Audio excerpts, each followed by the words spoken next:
یہ شادی جیسے بھی ہوئی اب تم میری عزت ہو. میں چاہتا ہوں کہ دنیا تمہیں ویسے ہی سمجھے جیسے میں سمجھتا ہوں. زر کے ہونٹ ہلکے سے کانپے، آنکھوں میں نمی چمکنے لگی.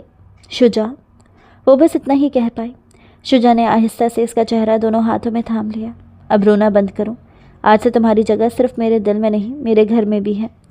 زر کے لبوں پر ایک لرزتی ہوئی مسکراہٹ آئی. لمحہ بھاری ہوا، سانسیں مدھم پڑ گئیں. شجاع نے اس کی پیشانی پر ایک لمبی پرسکون بوسہ دیا.